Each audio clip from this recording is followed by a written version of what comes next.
Your memories are what make you human. They're the thread that connects your past to your present, the foundation of your identity, the proof that you've existed. Without memories, you're just a body moving through space. No purpose, no name, no understanding of why you're doing what you're doing. In the Appalachian Mountains of Virginia, there's a section of trail that destroys memories, not all at once, but slowly, systematically, peeling away the layers of who you are like removing the rings from a tree. First, you forget small things, what you had for breakfast, why you started this hike. Then bigger things, where you live, what you do for work, then your name, then the names of concepts, objects, the very language you use to think. And finally, you forget that you've forgotten anything at all. You just exist, walking endlessly, a shell with no substance. This is the story of Maya Patel, who entered the forgetting trail searching for her missing sister. She thought she'd bring her sister home. She had no idea she'd become one of the lost ones herself, wandering, searching, forgetting a little more with each step. Welcome to the trail where memories go to die. Try to remember why you're here while you still can. The search. Maya Patel had been searching for her sister Priya for 6 months when she finally found a lead. Priya had been through hiking the Appalachian Trail, documenting her journey on social media with daily posts and photos.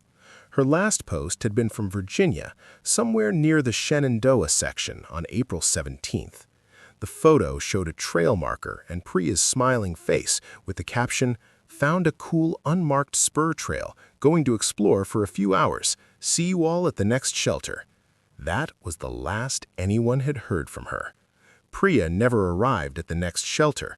Her GPS tracker went dark, and despite extensive search and rescue operations, no trace of her was ever found. The official explanation was that Priya had gotten lost on the unmarked trail, possibly fallen, possibly succumbed to exposure. The search was called off after 3 weeks, but Maya refused to accept that her sister was dead. She spent months researching, talking to other thru-hikers, examining trail maps, trying to identify which unmarked spur trail Priya might have taken, and finally she found it, or rather, found references to it.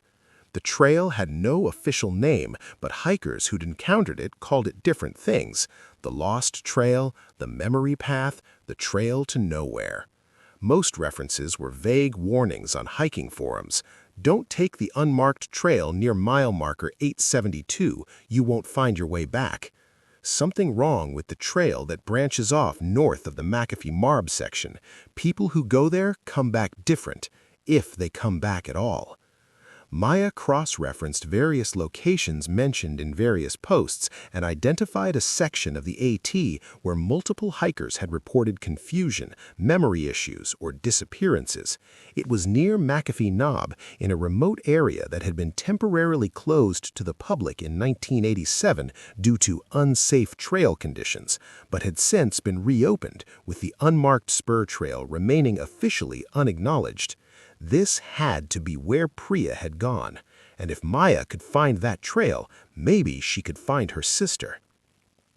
She arrived at the trailhead on October 12th, equipped with GPS, satellite communicator, detailed maps, and a notebook where she'd written key information about herself: her name, address, family, purpose for being there, in case the memory loss stories were true. The first few miles were normal Appalachian Trail, well-marked, well-maintained, beautiful forest scenery. Maya saw a few other hikers, exchanged friendly nods, and made good time toward the coordinates where she believed the unmarked trail branched off. She found it at 2:47 p.m. The branching was subtle, easy to miss if you weren't looking for it. The main trail continued straight, marked with the familiar white blazes, but to the right, barely visible through the undergrowth, was another path. No blazes, no markers, but clearly a trail that had been used. Recently even, Maya could see boot prints in the soft earth. Maya pulled out her notebook and wrote Found unmarked trail at GPS coordinates 37.3847, -80.0432. Time 2:47 p.m.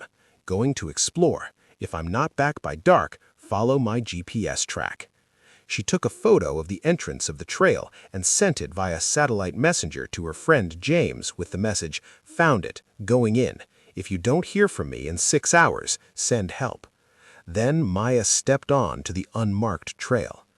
The change was immediate and subtle. The forest felt different here, quieter, more isolated. The trees seemed to lean inward, creating a tunnel effect, and the path, while clear enough to follow, had an odd quality to it. The dirt seemed too smooth, too uniform, as if it had been deliberately maintained despite having no official status. Maya hiked for about 40 minutes, checking her GPS regularly to track her position. The trail curved through the forest in a gentle spiral, always trending slightly downward. She saw no wildlife, heard no bird songs, encountered no other hikers. It was at the 1-hour mark that Maya first noticed something was wrong. She was checking her GPS when she realized she couldn't remember what the numbers meant. She knew they were coordinates, latitude and longitude, but the purpose of knowing them, the reason she was tracking her position, had vanished from her mind. Maya stopped walking and tried to think. Why was she checking GPS? Because she was looking for something. What was she looking for? She pulled out her notebook and read what she'd written earlier. Found unmarked trail. Going to explore. Okay, so she was exploring. But why? Maya flipped back through earlier pages in the notebook. There were notes about someone named Priya, a missing person, someone important to her. But Maya couldn't quite remember who Priya was or why she'd been searching for her. A sister. The note said Priya was her sister. Maya tried to picture Priya's face and came up blank. She knew intellectually that she had a sister. The notebook told her so. But the emotional connection, the memories, the lived experience of having a sister, all of that was gone. This is the memory loss effect, Maya said aloud, her voice sounding strange in the silent forest. The trail is affecting me. I need to turn around. Go back. She turned and started walking back the way she'd come, following her own footprints in the soft trail dirt. But after 20 minutes of walking, she realized something was wrong. According to her GPS, she'd been walking in a straight line away from her starting point, but she should have been retracing her steps, returning to the main trail. The trail had changed, or her memory of the trail had changed, or both. Maya pulled out her notebook again and tried to read her earlier entries, but now the words seemed strange, unfamiliar. She recognized them as English, could read them technically, but they didn't mean anything anymore. The connections between words and concepts had started to dissolve. Who was Maya Patel, the name in the notebook? Herself, apparently. But what did that mean? What was a Maya? What was a self? She kept walking, driven by some half-remembered purpose she could no longer articulate. The trail continued its gentle descent, and Maya noticed that there were other people here now. They were walking too, moving along the trail in both directions with slow, aimless steps. Some were dressed in modern hiking gear, others wore clothes from decades past, styles from the 80s, the 70s, even earlier. All of them had the same vacant expression, the same shuffling gait of people who had forgotten how to walk purposefully. Maya approached the nearest person, a man in his 50s wearing a faded backpack and clothing that looked like it was from the 1990s. "Excuse me," she said, "do you know the way out?" The man looked at her with empty eyes. "Out?" he repeated. The words seemed to confuse him. "Where? From what?" From here. From the trail?" "Trail," the man said slowly, as if testing the word. "We're on a trail. We're walking. I think we're going somewhere? Or coming from somewhere? I can't—" He trailed off, his face showing frustration at concepts he could almost, but not quite, grasp. Maya tried questioning several other wanderers. None could provide coherent answers. They'd all forgotten who they were, why they were hiking, where they'd come from. Some could barely speak anymore, their language reduced to fragments and single words. And Maya realized with growing horror that she was becoming like them. Each minute on the trail stripped away more of her identity, more of her memories, more of her ability to think in complex terms. She pulled out her notebook one more time and forced herself to read, to understand, to hold on to the information written there. But the words became meaningless symbols. She knew she should recognize them, should be able to decode them, but the connection between the written symbols and their meanings was dissolving. Think, remember, hold on.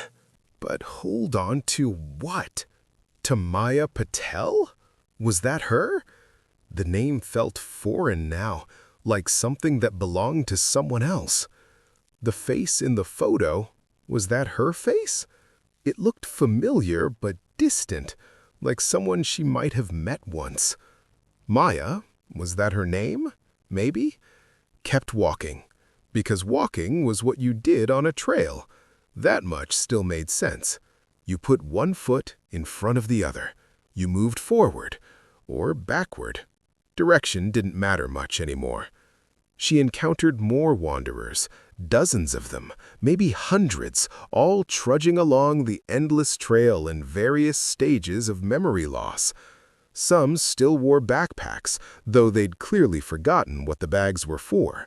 Some carried objects, water bottles, cameras, phones, holding them like talismans whose purpose had been lost, but whose importance was still dimly felt. And scattered along the trail were bones, human bones, weathered by time, half buried in the dirt. These were the wanderers who'd finally forgotten even the basic functions, how to eat, how to drink, how to keep moving. They'd simply sat down and waited, their bodies forgetting how to maintain themselves until they became part of the trail itself. Maya, if that was still her name, she wasn't sure anymore, sat down on a fallen log to rest. She was so tired, and there was something she was supposed to remember, something important. She looked at the rectangular object in her hand, not remembering it was a notebook, not able to read the words inside, but somehow knowing it was significant. Images flashed through her mind, a face, a woman who looked similar to her, laughing together, a shared memory of what? The memory itself was gone, but the emotion attached to it remained. Warmth, love, the sense of connection to another person. That other person was why she was here. Maya held on to that knowledge even as the specifics dissolved. She was looking for someone important, someone who was lost on this trail just like she was. But how do you find someone when you can't remember their name, can't remember what they look like, can't even remember the concept of what a person is? Maya stood and kept walking, driven by a purpose she could no longer articulate, but could still feel. And as she walked, she saw them, the lost ones who'd been here the longest. They no longer looked entirely human. Something about the trail, something about the prolonged exposure to whatever force stripped away memories, had started to change their physical forms as well. They moved differently, their joints bending at strange angles.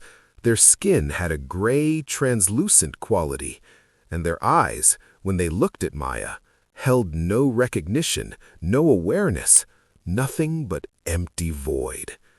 These were people who had forgotten so completely that their bodies had begun to forget how to be human. Maya passed one such figure. She couldn't tell if it had once been male or female, young or old.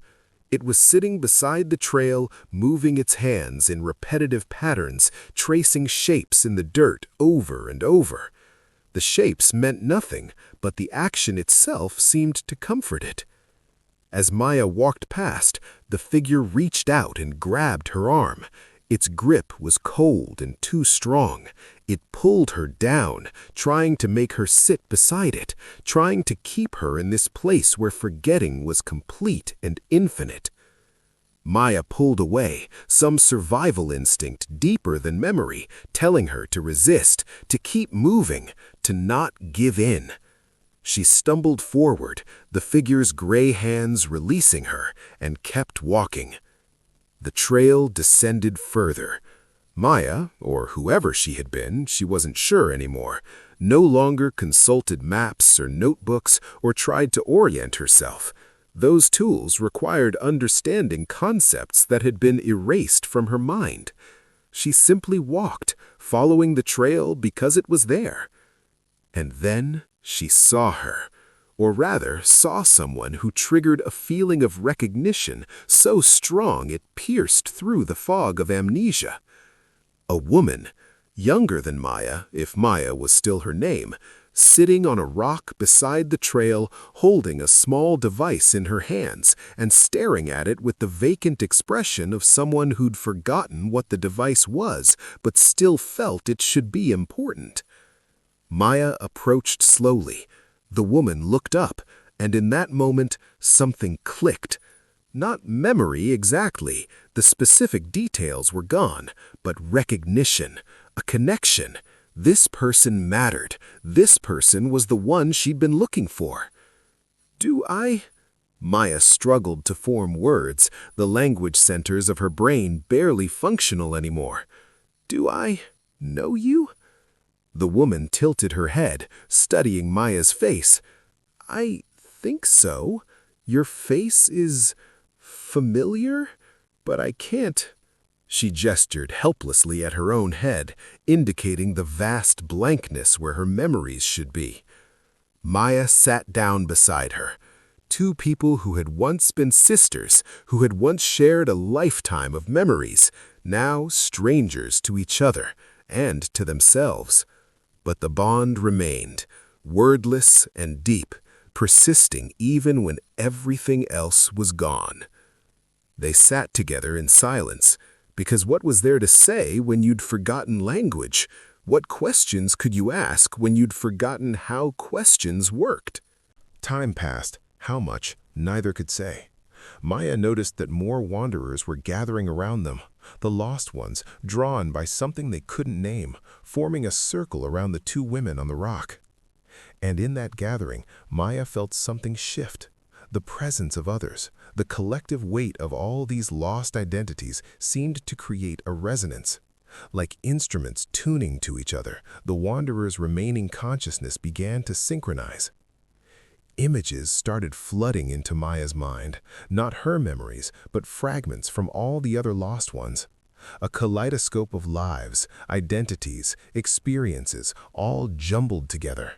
She saw a man hiking the trail in 1987, the year the section was officially closed, taking the wrong turn, beginning to forget, never finding his way back. A woman from the 1960s, dressed in clothing from that era, who'd been searching for medicinal plants and stumbled onto the trail, losing herself piece by piece. Dozens of hikers from various decades, all making the same mistake, all being drawn into the forgetting trail's spiral. And at the center of all these fragments, Maya saw the source. The trail wasn't natural. It had been created, deliberately shaped by something that fed on memories, on identity, on the accumulated experiences that made people who they were.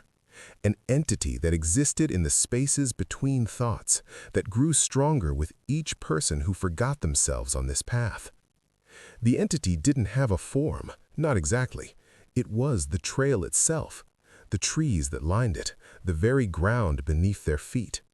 It was consciousness turned inside out, a hunger for identity that consumed anyone who entered its domain.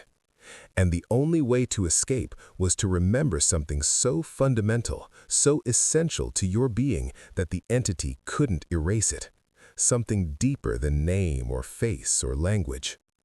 Maya looked at the woman beside her, the stranger who felt like the most important person in the world. and she felt, deep in her eroding consciousness, what that fundamental thing was. Love. Not the word meant nothing anymore, but the feeling. The undeniable pull toward another person. The bond that said, this person matters to me, even when you couldn't remember why. Maya reached out and took the woman's hand. The woman gripped back, and in that contact, something sparked. A connection that ran deeper than memory. Around them, the other lost ones watched, and slowly, tentatively, they began reaching for each other too. Hands finding hands, bodies moving closer together. The collective forgetting giving way to collective presence, not memory, but existence shared. The trail resisted. Maya could feel it trying to pull them apart, to isolate them in their individual amnesias. But the more they connected, the more they held on to each other, the weaker the trail's influence became. Maya pulled the woman to her feet. "We need to," she struggled to find the word, movement, direction, away from here. "Go." The woman nodded, understanding through pure intuition rather than language. They started walking, hand in hand, not following the trail, but cutting across it, pushing through the underbrush toward where the slope went up instead of down. Other lost ones followed, a chain of people linked by touch, moving together towards something they couldn't name but desperately needed: escape. The trail fought back. The trees seemed to shift, blocking paths. The ground beneath their feet tried to slope them back down toward the trail's center. And Maya felt the pulling sensation in her mind, the entity trying to finish what it had started, to erase the last fragments of identity that allowed her to want escape. But she held on, to the woman's hand, to the visceral feeling that going up was better than going down, to the stubborn kernel of self that refused to dissolve completely. The climb was brutal. Without language to coordinate, without clear memory of why they were climbing, the group nearly fell apart several times. But each time someone faltered, the others pulled them forward. Physical touch seemed to create a barrier against the trail's influence. When they were connected, the memory erasure slowed. After what might have been hours or might have been days, time had no meaning when you couldn't remember the concept of time. Maya saw something that made hope surge in her chest, even though she'd forgotten the word for hope. A marker, white paint on a tree. She didn't remember what white markers meant, but some deep survival instinct recognized it as significant. Safety, the right path, home. She pulled the woman toward it, and the chain of lost ones followed. They stumbled through the underbrush and onto a different trail that felt normal, that didn't pull at their minds, that didn't erase who they were. The Appalachian Trail, the real trail. They'd escaped the forgetting trail's domain. Maya collapsed onto the path, still gripping the woman's hand, the other lost ones falling around them in exhausted heaps. For a long time, they just breathed, feeling the relief of existing without constant erosion. And slowly, gradually, memories began to return. Not all of them. Some were gone forever, stripped away so completely that there was nothing left to recover. But the core memories, the foundational ones, started seeping back like water refilling a dried lake bed. Maya remembered her name, remembered she had a sister, looked at the woman beside her and saw, with overwhelming relief and joy, Priya's face looking back at her. "Priya!" Maya whispered, her voice hoarse from disuse. "I found you!" Priya stared at her, confusion and recognition warring on her face. "Maya? Are you?" Tears streamed down her face. "I forgot you! I forgot I had a sister! I forgot everything!" They held each other and cried, mourning the memories that were permanently lost while celebrating the ones that had survived. The other lost ones were also experiencing returns of memory, but for many of them, the damage was too extensive. The ones who'd been on the forgetting trail for years or decades would never fully recover. They'd lost too much. Their identities had been so thoroughly erased that even with escape, they couldn't rebuild who they'd been. Maya and Priya helped guide the group down the mountain to the nearest ranger station. The authorities were shocked. Some of these people had been missing for decades, long since declared dead. The man in the 1990s hiking gear had disappeared in 1994. The woman in 1960s clothing had been missing since 1967. They were all alive, physically healthy, but mentally fractured. Most would never fully remember who they'd been. Some couldn't even remember how to perform basic tasks, had to relearn language, relearn their own names, relearn how to be human. Maya and Priya had been on the trail for less than 12 hours total. Their memory loss, while severe, was recoverable, but even for them, there were gaps, entire chunks of their lives gone forever, relationships forgotten, experiences erased. The trail itself was officially closed after this incident. The Forest Service erected barriers, posted warnings, tried to make it impossible for anyone to accidentally enter the Forgetting Trail. But they couldn't destroy the trail itself. Every attempt to close it, to block it with fallen trees, to dig up the path, to post guards, failed. The trail persisted, and people still occasionally wandered onto it, still occasionally forgot themselves, still occasionally joined the lost ones, who wander in endless circles, trapped in the spiral of their own dissolving consciousness. Maya never hiked again.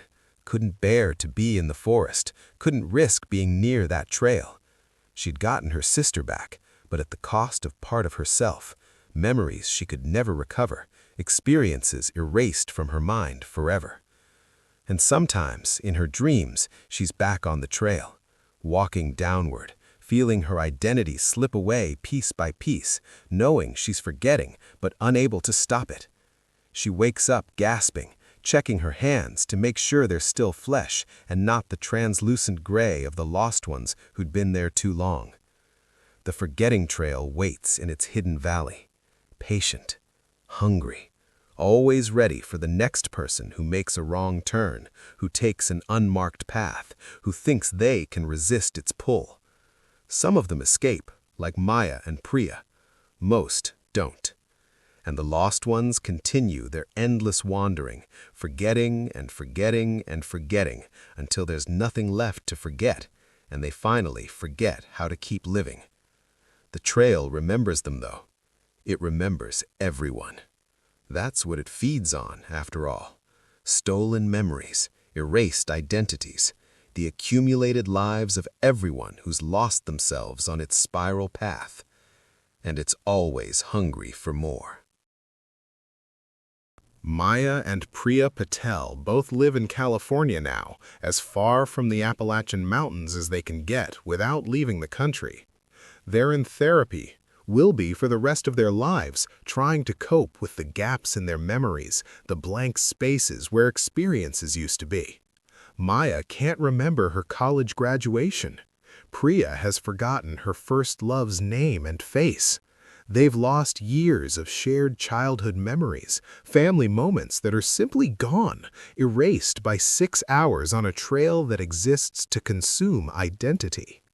The Forest Service maintains the barriers around the Forgetting Trail, but they can't watch it constantly. Every few years, someone gets through, a determined hiker who thinks the warnings are exaggerated, a curious teenager looking for adventure, someone who makes one wrong turn and finds themselves descending into amnesia. Last year, a group of college students entered the trail on a dare. 3 made it out with their memories mostly intact. 2 are still there, wandering among the lost ones, forgetting more with each passing day. Search and rescue won't go in anymore. They tried once after Maya's report and lost 2 of their own team members.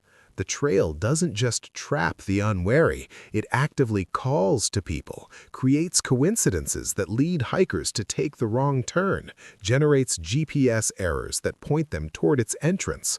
The entity that feeds on memories is intelligent, calculating, always hunting for new victims. How many trails like this exist in remote wilderness areas around the world? How many missing hikers aren't lost at all, but trapped in loops of amnesia from which they can never escape? We'll never know the full count because most people who enter such places never return, and those who do can't remember enough to warn others properly. If this story has you checking your trail maps obsessively, hit that subscribe button for more terrifying tales from the paths that consume. And remember, when you're hiking, when you see an unmarked trail that looks too perfect, too inviting, too deliberately maintained to be accidental, don't explore it. No matter how curious you are, no matter how much you love discovering hidden places, some trails lead nowhere good. Some paths exist only to trap you, and some places in the wilderness feed on the very thing that makes you human, your memories, your identity, your sense of self. Stay on the marked trails, stick to the blazed paths, and if you ever start feeling confused about where you are or why you're hiking, turn around immediately and retrace your steps while you still can. Because the forgetting trail is patient. It's been erasing people for decades, maybe centuries, and it's always ready for the next person who thinks they're immune to its influence. Don't let that person be you. Your memories are all you have. Don't give them away to a trail that will never give them back.